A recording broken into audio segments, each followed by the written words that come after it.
Umapela ang bagong Deputy Speaker ng Kamara na si Lanao del Sur 2nd District Representative Yasser Alonto Balintong sa mga kapwa mambabatas na pagtulungan ang pagpasa ng mga panukala na tutugon sa inflation. Ayon kay Balintong, dapat labanan ang pagtaas ng presyo ng pagkain at suportahan ang sektor ng agrikultura sa bansa. Tututukan din anya ang legislative measures na makalilikha ng dagdag na trabaho na magpapalago sa ekonomiya. Giit ni Balintong, nasusukat ang tagumpay ng Kongreso sa kung paano nagkaisang magtrabaho ang mga mambabatas para iangat ang buhay ng mamamayan. Nanawagan naman ang Deputy Speaker sa mga kasamahan na patuloy na suportahan si Pangulong Bongbong Marcos at ang liderato ni Speaker Martin Romualdez. Pagtiyak pa ni Balintong, handa siyang tumalima sa House Resolution number 1414 upang ipagtanggol ang integridad at reputasyon ng mababang kapulungan. Mababatid na pinalitan ni Balintong si Davao City Representative Isidro Ungab bilang Deputy Speaker, habang si Isabela Representative Tony Pet Albano naman ang umalili kay dating Pangulong Gloria Macapagal Arroyo. Kinumpirma nga ni Senate President Pro Tempore Loren Legarda na kasalukuyan ng nagsasagawa ng pagsisiyasat ang Department of Foreign Affairs o DFA kasama ang National Bureau of Investigation o NBI, Philippine National Police o PNP at Philippine Statistics Authority o PSA tungkol sa mga authentic passports na nai-issue nga sa ilang Chinese nationals. Ito ay matapos ibahagi ng Bureau of Immigration o BI at NBI sa kanilang report na nakahuli sila ng more than dozens na foreigners na nai-issuehan nga ng authentic passport dahil sa pagkakaroon ng birth certificate. Kaugnay nito, pinaiimbestigahan na ni Senate President Mick Zubiri sa Senate Blue Ribbon Committee at Senate Committee on Public Order and Dangerous Drugs ang sinasabi ng NBI na civil registrar sa Caraga Region na nag-i-issue nga ng birth certificate sa mga foreigners. Dahil dito, umapila muna si Senate Majority Leader Joel Villanueva ng reconsideration dito nga sa 5.768 trillion proposed budget ng PSA para sa taong 2024. Kung magpapatuloy umano kasi ang ganitong kaso, ayon kay Senate Committee on Public Order and Dangerous Drug Chairperson Ronald Bato de la Rosa, ay makukompromiso ang national security ng bansa. Nag-flying kiss pa si Vice President Sara Duterte sa mga miyembro ng media na nakaabang. Alam mo, itong mga Duterte na to kasi ang hirap nitong asarin eh. Itong mga Duterte napakahirap pabagsakin. Mantakin mo ha. Sandamukal na mga congressman. Binabatikos si Inday. Tapos, putya pa flying kiss lang. Oh, speaker, para sa iyong flying kiss na yun. Oh, hindi pa nag-toothbrush yan si ma'am para talagang medyo dumikit sa pisngi mo yung halik na yan. Duterte sa mga miyembro ng media na nakaabang sa kanyang pagdating sa Senado ngayong araw. Pakita nyo ba si Inday Sara? Nakikita nyo ba si Inday na stress? Nakikita nyo ba si Inday na apektado? Nakikita nyo ba si Tatay Digong na apektado sa ginagawa nitong mga loko-loko na to dyan sa... Pasok na. Para sa deliberasyon ng budget ng Office of the Vice President at Department of Education na pareho niyang pinamumunuan. Pagdating sa plenaryo, hindi na ipinaglaban pa ng pangalawang Pangulo ang confidential funds para sa OVP. Nagtanong kasi si Senator Coco Pimentel kung aapila pa ba si VP Sara na mabalik ang 500 million pesos na confidential funds. Sinagot yan ng bise sa pamamagitan ng isang statement na binasa ni Senate Finance Committee Chairman Sonny Angara. They will no longer pursue the CIF or CF. And the reason why is because it is seen to be divisive, and as the Vice President, she swore an oath to keep the country peaceful and strong. Buti pa si Inday Sara. Tinan mo ha, I swore an oath to the country na bibigyan namin sila ng peace of mind. Buti pa si Inday yung kanyang oath tinutupad niya. Regardless kung medyo madiderail yung kanilang mga plano para sa mga ahensyang hinahawakan niya, meron siyang oath na kailangan niyang tuparin at yun yung kanyang priority. Sabi ni Senator Amy, 2015, ako ang una at kaisa-isang gobernador na nagdeklara ng suporta para kay Pangulong Duterte. Ito maganda sinabi niya.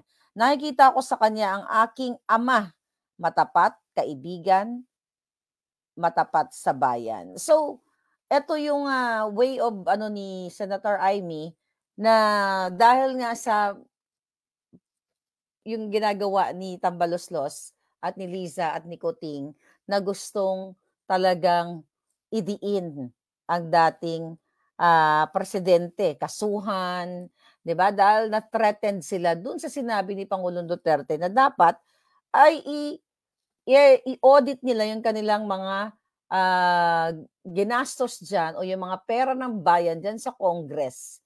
At sabi ni Pangulong Duterte, hanggat hindi pinapakita yung detailed na audit, ay huwag kayong magbayad, taong bayan. So doon sila na-threaten na wala namang masama sa sinabi nung lolo natin, di ba, ni Pangulong Duterte. So, ito yung restback or ito yung usok ni Senator Amy. Sabi niya, iyan ang iniwang legasiya sa akin ng aking ama. Ang makatotohanang pagkakaisang hindi bula lamang ang bibig. Pagkakaisang nangangahulugan ng pagiging isa. By the way, si Senator Amy ang nag-coin ng unit team.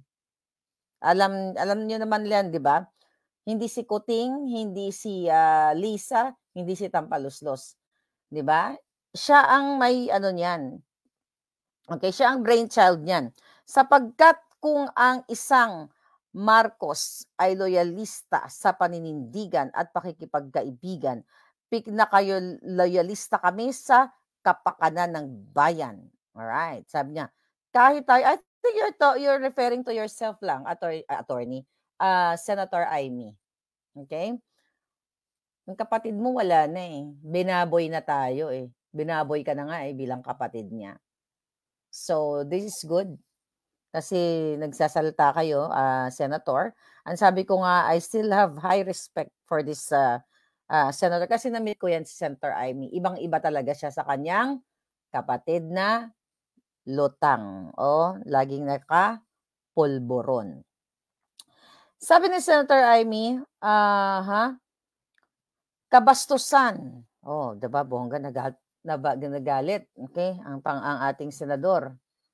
Alright? Sabi niya, kabastusan sa aral ng Yolanda ang pinagkakaabalahan ng mga politikong ginugutay-gutay ang bansa at ginagamit sa pagpapapogi at pagpapalapad ng papel. So anyway,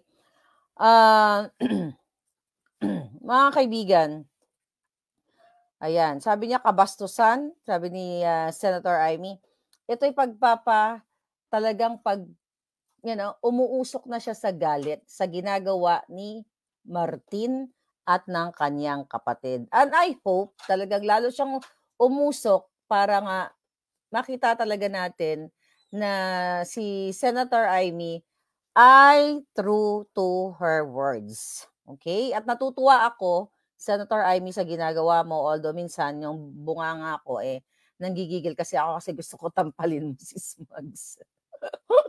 Gusto ko kasi gano'n ni Amy yung yung sister-in-law niyang putot. Gusto kong anuhin niya talaga yun eh. But anyway, of course.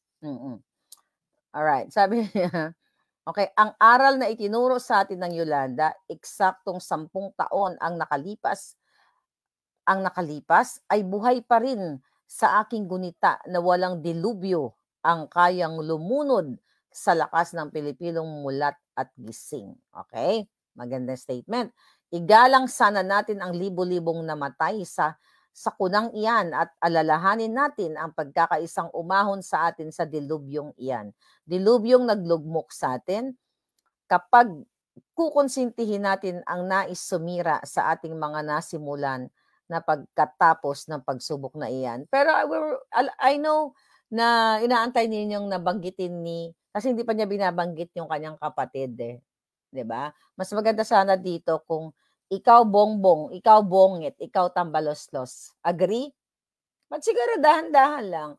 I hope na talagang yung relationship or friendship o yung pangako ni Senator Amy na unit team with Sara hindi masayang. Sabi ni Senator Amy doon, sa isang anak na humarap sa napakaraming pananaksak sa likod ay hindi kailanman tatahimik sa mga pagtataksil at pambabastos. Alright?